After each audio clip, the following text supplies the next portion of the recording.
Hello again, everybody, and welcome to another episode of Fun and Games. This is a side quest. I am not your usual host. Neither am I Matt Storm, nor am I Jeff Moonen. I am Case Aiken. I am another podcast host on the Certain POV network. I've guest hosted on this show before, but you can check me out over at certainpov.com with a bunch of the other ones, so go take a look. In the meantime, Matt has started this side quest project where we all were invited to talk about a video game that meant something. And while I wouldn't say that this is the game that has meant the most to me in life, it is a game that has meant a lot to me, because today I wanted to talk about Halo Combat Evolved.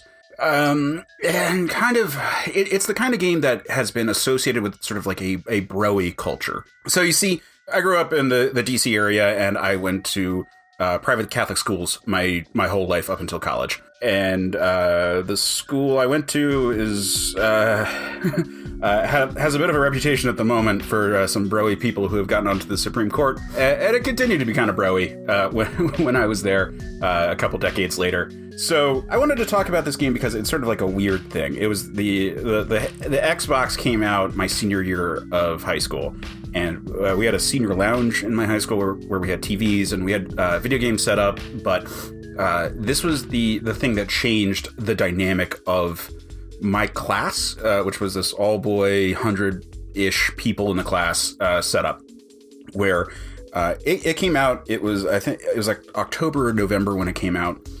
This was 2001, and someone brought it in, and all of a sudden the dynamic of the school, or really our class, just changed immediately.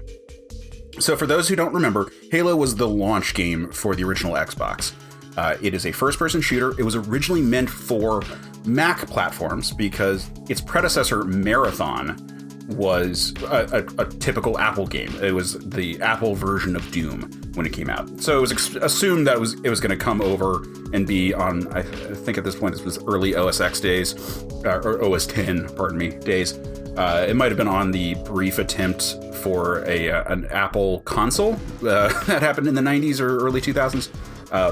But suffice it to say, by the time it was actually getting close to being developed for real, Apple couldn't really get the investment. Like they got an offer from Microsoft to develop it for Xbox, and Apple, famously, Jobs was not a big fan of video games, so he's kind of pushed on it.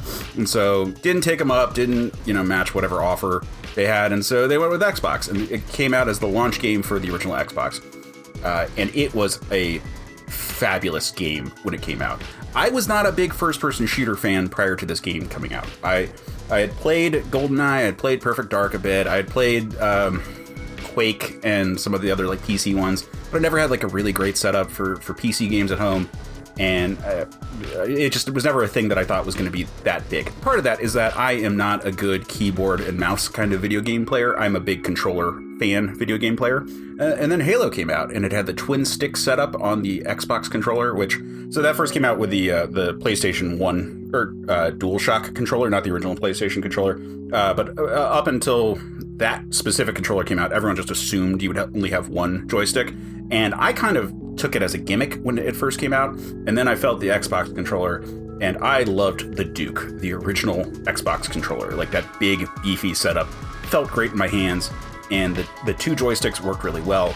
And the weird thing is, so when you're when you're at an all-boy high school, the criteria for what's cool changes a lot. Like, it doesn't matter if you like Spider-Man. Everyone kind of likes Spider-Man.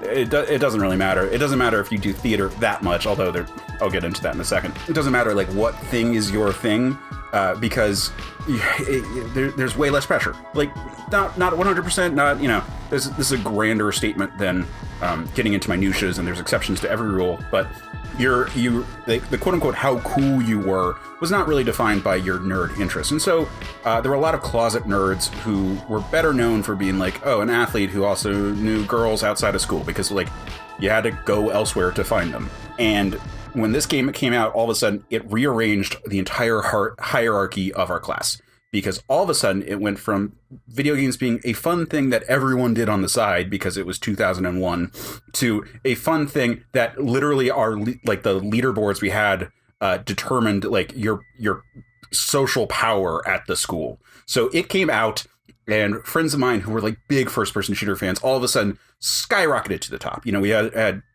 basically it was like a 4-player setup all the time, where, you know, if you did well in the game, you stayed on, or, you know, if it would be like if a lot of people were trying to play, it was the only survivor of the 4 people in the deathmatch would be the one to continue on. And so all of a sudden, people who could consistently do well were doing great. And this was the point, you know, we were starting to turn 18, so you could theoretically call in sick for yourself. Students would call in sick and then come in just to play video games. And then they could go to a couple classes if they wanted to because they enjoyed them, but they could theoretically do that. And that was a thing that happened for us. And that took over the remainder of the year. It was probably 5 months into me playing the video game before I even touched the first-person mode.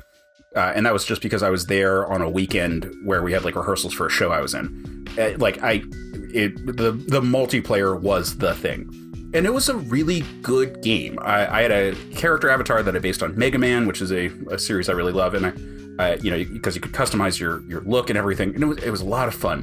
The twin stick setup was really important to the game playing well. So that was really cool. I was very happy with that. The competitive nature was great. The weapons I thought were fun. There was obviously good ones and bad ones, but it was fairly well balanced. I was like a big fan of levels where I could grab a cloak and also a shotgun and just sort of run around sneakily, taking people out. But of course we had snipers at the school. We had people who were great with the assault rifle, all kinds of different types of players. So it was fun to sort of like experience this all. And we very collectively were like exchanging information and equally enthusiastic about this thing. There was no one who totally stepped back from the game. It all of a sudden became the focus of our social hierarchy, as I've mentioned. And that was kind of a revolutionary thing. It actually is the reason why I bought an Xbox when I went to college. It is a reason why I played that game to death. And for all of its sort of cliche elements, like it's a very basic kind of sci-fi story, it always stood out to me as just being a very well polished example of the game aspect of it. That's always stuck with me. You know, it feels in a lot of ways very similar to StarCraft or Mass Effect or plenty of other games that have that sort of basic trope of sci-fi stuff where you've got kind of like your creepy bug aliens and also your like super advanced like awesome aliens. And you know, that first game really nailed it. It led to the series being very important to me for a couple of years after Halo 2 was anxiously awaited. You know, my friend group at that point, we played that a lot because the multiplayer was theoretically better, but I don't think the story ever like quite nailed it as good for Halo 2 or 3. Ultimately, when the 360 came out, then Reach came out, and Reach was amazing. I will stand by that Reach has the best campaign of all of them, but Halo 1 is where that all started, and I don't think there's ever been a point where the series has meant as much to me as Halo 1, so I just kind of wanted to talk about that part. It was like kind of weird having like 100 people aggressively focused on this one video game. And like I said, it kind of changed who was popular, who was cool. If someone who had previously been kind of nerdy walked in, but they were really good at Halo, people would make room for them to sit down. All of a sudden, like the seating arrangements at lunches changed to be people who were good at the game to like discuss strategies, which like groups that were not friends prior to that. All of a sudden, like there was just this massive cultural shift. And it was so fascinating to see how like a specific form of media changed a cultural landscape. And I don't want to say that it's had that impact beyond my limited circle of my little prep school in the early 2000s, but it had that for me, and I kind of wanted to share it because it was kind of cool and kind of fun and more of a story than I have for a lot of video games, which was just I liked it. So I hope that this means something to someone, and if you've never really paid attention to that game, it's worth taking a look. They've done a remaster, which I understand is pretty good. I don't think the series is ever going to really like mean as much to me or to anyone after that. Maybe check out Reach if you want something a little bit later down the line, but that first game is the one that like meant a lot, and I wanted to share why it meant a lot. So if you check it out, cool. If not, come listen to a podcast over at certainpov.com. Hopefully this meant something to you, because at the time it meant something to me. So thanks and happy gaming.